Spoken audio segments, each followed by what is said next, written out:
Yesikaze dasanzwe tunabaramutsa tubahana mwiriwe bivanye naho muhere canke bivanye n'amasaha murabiye ko ikiganiro ko batukurikirana bari mu gihugu cy'u Burundi canke hanze y'igihugu duti amahoro y'Imana bane namwe twizere ko mumeze neza ni ku munsi wa mbere igenekezo rya 17 gitugutu umwaka wa 2022 aho bona ko tubashikiriza ikiganiro c'inkino nkuko musanzwe mubimenyereye turaza guhera muri weekend uko inkino zagenze cyane muri Primus League ntituzaguhera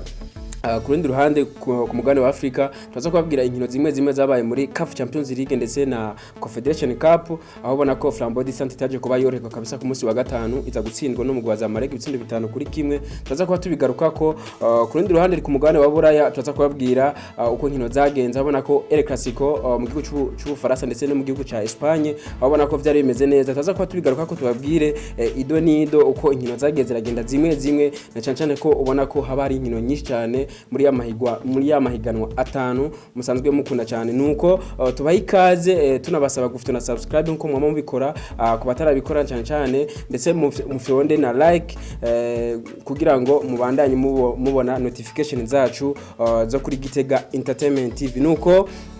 ngo tutango tubabwira ni muri Primus League aho bona ko ku munsi wa gatandatu hari inkino zitatu ndo zabaye abona ko kuri stade Umuco hari mu ntara Muyinga ibintu byari bimeze neza ku bakunzi b'umupira w'amaguru abona ko Olympic Star yaje kuba yakira no mu gwa Top Junior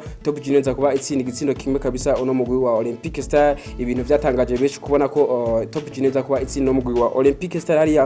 kuri stade Umuco ni mu ntara Muyinga nuko ku rundi ruhande ni Burundi Sport Dynamic yaje kuba no mugwi wa Interstar ibitsindo bitatu kuri bibiri nayo Bujumbura City ntiyaje kuba yoroherezwa no mugwi wa Rukinzo FC y'abapolisi ubona ko baje kuba batsinda Bujumbura City ibitsindo bibiri kuri kimwe nuko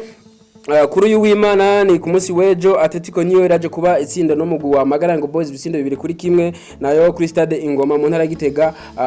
Musongati FC ntiyaje kuba yoroherezwa nabano bana bakiri batoyi ba Tigre Noir ubona ko baje kuba banganya ibitsindo bibiri ku bindi urukino rwari rubereye ijisho kandi rwari mu buhinga urukino rwari rubereye ijisho kabisa nuko urukino rwaje kuba rurangira ibitsindo bibiri ku bindi nayo Bumamuru FC hariya mu ntara ya Cibitoki yaje kuba itsindo no mugwi wa Message Ngozi igitsindo kimwe kuri stade Urunani nuko kuri stade Gatwaro ni mu Kayanza abona ko Kayanza yaje kuba itoroherezwa kabisa no mugwi wa Vitaro yaje kubitsinda no mugwi wa Kayanza United ibitsindo bibiri kuri kimwe nuko twabwira nk'ivyo ku nkino zabaye muri Primus League aho bana ko bari bageze ku munsi wabo ugira 10 canke 10e journée abona ko vyameze neza nuko Egenwari mu kibanza mbere n'amanota 20 ifise kirane kimwe nayo Vitaro mu kibanza ca kabiri n'amanota 19 nayo nifise kirane kimwe abona ko Maburu nayo mu kibanza ca gatatu ifise ibirane bibiri amanota 18 abona ko na Musongati FC mu kibanza ca kane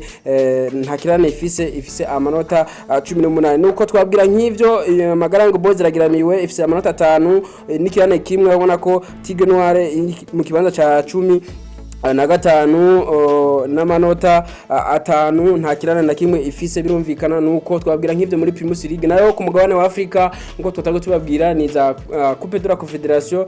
ndetse na CAF Champions League aho ubona ko Mamelodi Sundowns yari kiratsinda ono mugwi wa La Paz ibitsindo 8 kuri kimwe za Marek yari kiratsinda ono mugwi wa Flambeau du Centre mu gihugu cy'u Burundi ibitsindo 5 kuri kimwe aho ubona ko Flambeau du Centre kabisa yaje kuba isezererwa muri zino nkino za CAF Champions League bikaba biteganijwe ko izocija muri mu mahugurwa canke mu nkino za barrage kugira ngo izoshore kuba yitabira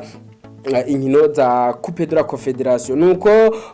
ku munsi wejo kuri w'Imana Simba ari kiratsinda no mugwi wa Romero de Agosto igitsindo kimwe Al Hilal yari kiratsinda Young Africans igitsindo kimwe kubusa nayo Wydad Casablanca ari kiratsinda itorohereje kabisa no mugwi wa Rivers United ibitsindo 6 kubusa nayo muri Confederation Cup ubona ko Azam yari kiratsinda ibitsindo 2 kubusa no mugwi wa Al Aqda nayo Al Nassr yari kiratsinda no mugwi wa AS Kigali mu gihugu cy'u Rwanda igitsindo kimwe nuko twabwira nk'ivyo ku mugabane wa Afrika naho ubona ko ku mugabane wa Buraya mu gihugu cy'Ubwongereza Tottenham yatsinda ibitsindo 2 kubusa no mugwa Everton ku munsi wa gatandatu Mallorca yatsindwa na Sevilla igitsindo kimwe Atletico Bilbao yatsindwa na Atletico de Madrid igitsindo kimwe kubusa nayo mu gihugu c'Ubutaliyano Juventus ariko iratsinda igitsindo kimwe no mu gwa Torino kubusa. Atalanta ariko iratsinda Sassuolo ibitsindo bibiri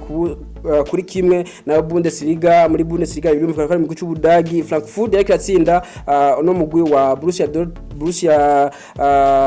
Leverkusen birumvikana ibitsindo bitanu kuri kimwe.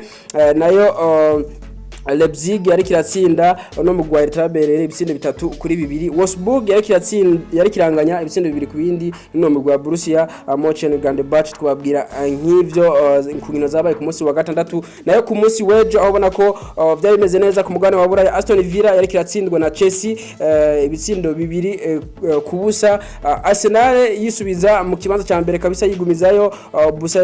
Bukayo Saka aha amanota 3 no mugwi wa Arsenal mu gutsinda Leeds United igitsindo kimwe kubusa. Manchester United bigenda bicumbagira kabisa izongera kunganya ibitsindo ubusa ku bundi no mugwa Newcastle. Nayo Liverpool urukino rwa ruhambaye cyane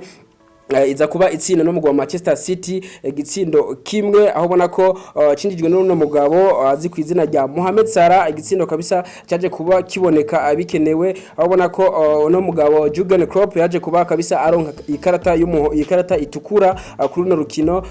Bona ko kabisa yaje kubabwira ati Pepe Guardiola ati kabisa ndagutsinda kuko wasanze muhira. Nuko mu gihugu ca Espagne Celta Vigo kiratsindwa no mugwa Real Sociedad bibiri kuri kimwe. Real Madrid kiratsinda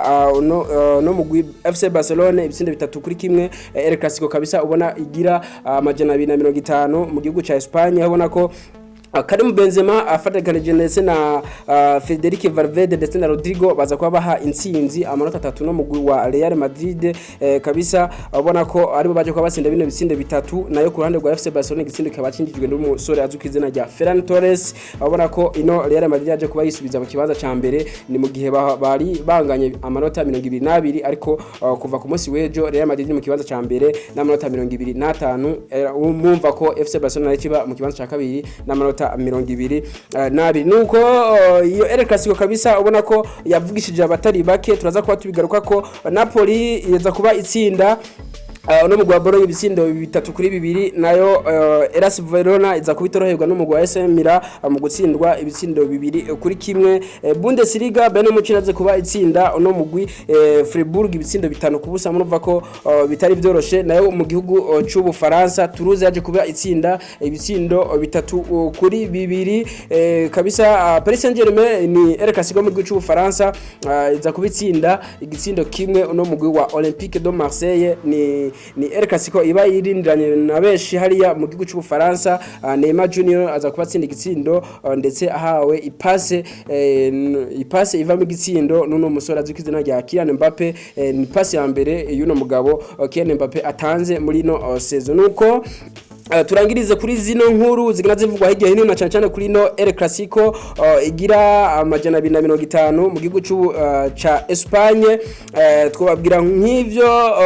ni Xavi Hernandez mu mumenyereza wa FC Barcelona aje kuvuga amajambo akomeye kuri no El Clasico yabaye ku munsi wejo avuga ati kabisa jewe ikosa sindahita ku bakinyi banje ni jewe ndi responsable w'umugwi. Ati Real Madrid ni umugwi ukomeye cyane, ni umugwi iyo ugize erreur canke amakosa ishobora guprofita okazo manka ikaza ikagutsinda. Nuko no mugabo yaje avuga amajambo nkayo aho yarangiza avuga ati kabisa turababaye kandi turashavuye. Murumva ko bikomeye cyane. Nuko Jire Kunde nawe yaje kubavuga amajambo ni rutayizamu wuno mugwi wa FC Barcelona avuga ati nta rukino rubi twagize kuko urabona uko igice ca mbere cyarangiye turi kabisa dufise amanota ameza twabishoboye kumetriza ino Real Madrid ariko vyaje kuba vyanka ku munota wa nyuma. Nuko turangirize kuri iyi nkuru ya Ballon d'Or ahabona ko kuri wa mbere isaha 2:30 ariho haza kuba hatangwa Ballon d'Or igira Ballon d'Or ya 2022 ahabona ko amahigwe menshi atahukana no mugabo Karim Benzema. Ikinyamakuru Marca ci Madrid kivuga yuko no mugabo Karim Benzema ari washobora gutahukana kano gashimwe aho bona ko bagiye bavuga nabandi bakinyi bashobora gutahukana buno bushimwe. Thibaut Courtois niwe mukinyi ashobora gutahukana agashimwe kumunyegori yigenjeje neza. Nayo Pablo Gavi niwe ashobora gutwara kano gashimwe